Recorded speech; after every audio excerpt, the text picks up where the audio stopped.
어제 말씀에 이어서 예수님께서 겉과 속이 다른 종교 지도자들을 향해서 계속해서 저주하고 계십니다.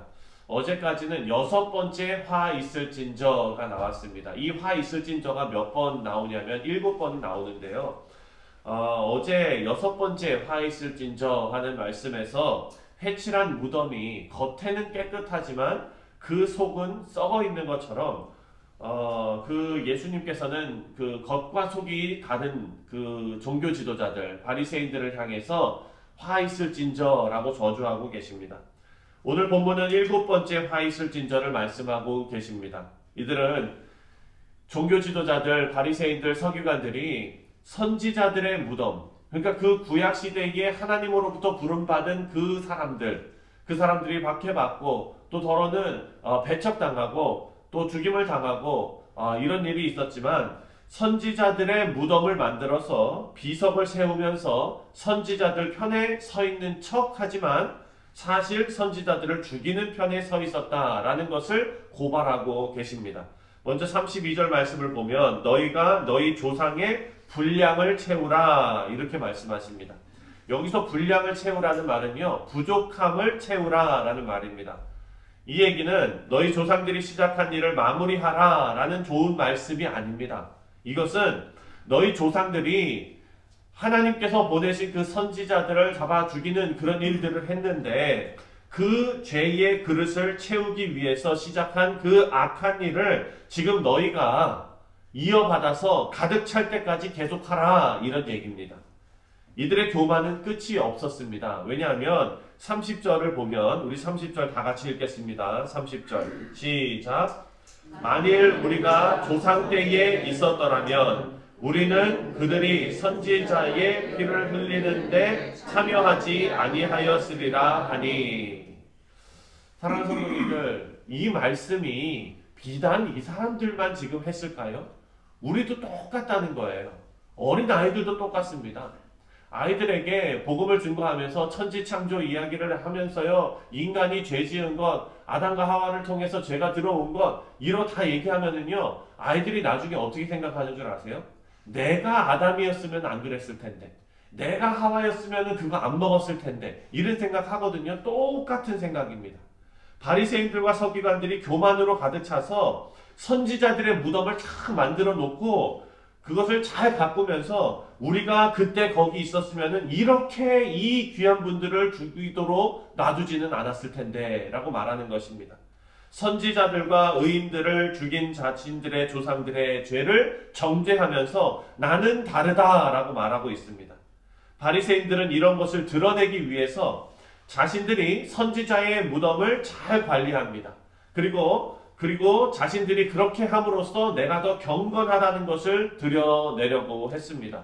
그래서 여기에 성전의 헌금을 선지자들 무덤 가꾸는데 많이 사용을 했습니다. 화려하게 꾸몄습니다. 이렇게 겉과 속이 다른 자들에게 예수님께서 아주 강한 저주를 퍼부으셨습니다. 아마 이 복음서에서 제일 강한 저주가 아니었을까 생각됩니다. 33절입니다. 33절 다 같이 시작. 뱀들아, 독사의 새끼들아, 너희가 어떻게 지옥의 판결을 피하겠느냐. 여기서 그 유명한 말씀이 나옵니다. 독사의 자식들아. 이 말씀을 묵상하면서 왠지 마음이 서늘해지는 것은 우리 삶에도 이런 일들이 벌어지기 때문입니다. 다른 사람들의 어려움을 보면서 물론 안타까운 마음이 있고 심지어는 도와주고 기도까지 합니다. 하지만 우리 마음에 아유, 나는 저렇게는 안 하는데 라는 생각이 들 때가 있습니다. 내가 그 당시 예수님의 제자였더라면은 저렇게 실수하지 않을 텐데, 정말 잘 섬길 수 있었을 텐데, 3번 저렇게 부인하지 않았을 텐데, 이렇게 생각하는 경우가 있습니다. 이런 마음을 가지고 있던 서기관들과 바리새인들에게 예수님께서 저주하시면서 분량을 채우라 라고 말씀하셨습니다. 결국 이들은 죄 없는 예수님을 십자가에 죽이면서 그들의 남은 분량을 다 채웠습니다.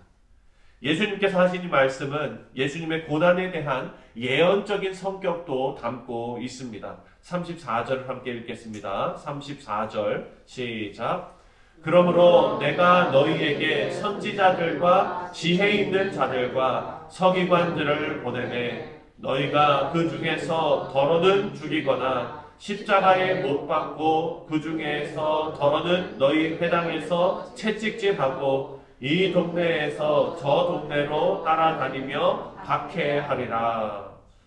전에도 생각했지만 이스라엘은요, 메시아를 기다리고 그리고 메시아를 예언했던 민족입니다. 그리고 예수님을 이 땅에 태어나게 한 민족입니다.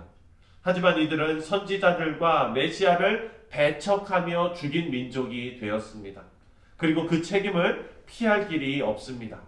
이스라엘 민족에서 태어난 메시아는 이제 새로운 백성을 택하셔서 그 백성이 우리로 하여금, 우리 뉴욕 성실 장로교회 모든 성도님으로 하여금 하나님의 축복을 더 나르게 하십니다. 이제 우리가 성령 충만해서 복음으로 살아갈 때, 그리고 삶으로 복음을 전파할 때 하나님의 그 축복이 세상에 전해지는 일이 실제로 우리를 통해서 이루어지게 되는 것입니다.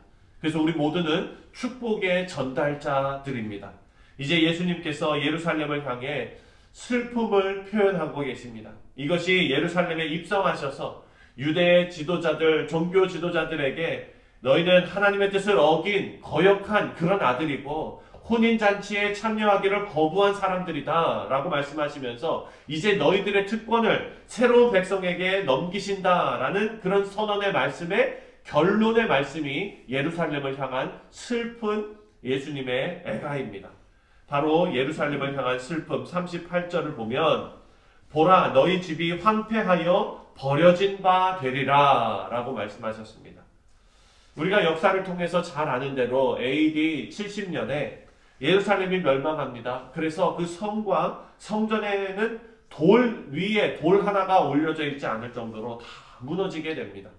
이스라엘은 안타깝게도 하나님의 뜻을 수행하지 못했습니다. 39절을 보면은요, 다 같이 읽겠습니다. 39절 시작. 내가 너희에게 이르노니 이제부터 너희는 찬송하리로다. 주의 이름으로 오시는 이여 할 때까지 나를 보지 못하리라 하시니라. 예수님께서 예루살렘 성에 입성하실 때 많은 사람들이 종려 나무가지를 흔들면서 그리고 그 바닥에다가 자기 옷을 깔면서 뭐라고 했습니까? 오늘이 39절 말씀처럼 찬송하리로다 주의 이름으로 오시는 이여 라고 주님을 맞았습니다. 그런데 이제 예수님께서 말씀하십니다. 너희들은 예수님께서 재림하셔서 모든 만물이 진심으로 재림하신 예수님을 찬송할 때까지 결코 하나님의 아들을 볼 수 없을 것이다 라고 말씀하셨습니다. 이 이스라엘의 실패로 인해서 복음의 문이 이방인들에게 활짝 열리게 됩니다. 그리고 실패한 이스라엘도 그 이방인들 속에 들어있는 것입니다. 복음은 아직도 모두에게 열려 있습니다. 우리 사랑하는 성도님들, 예수님을 메시아로 고백하고 하나님의 이름으로 오신 분으로 고백하면 그 누구도, 그 어떤 죄를 지은 사람도 다 모두 새로운 주의 백성이 됩니다. 우리가 기도하기는 혹시 우리 안에 깨지지 않는 고집으로 하나님의 뜻을 거부하는 일이 없는지 살펴보시고, 그리고 또한 이 세상에 주님을 거부하며 정말 복음을 받아들이지 않는 그런 사랑하는 여러분들의 지인이 있다면 우리가 그들을 위해서 기도하며 하나님의 뜻을 거부하는 일이 없도록 우리의 마음과 또 우리의 주변에 기회가 되는 대로 우리가 하나님의 축복을 전달하는 전달자이기 때문에 그 일을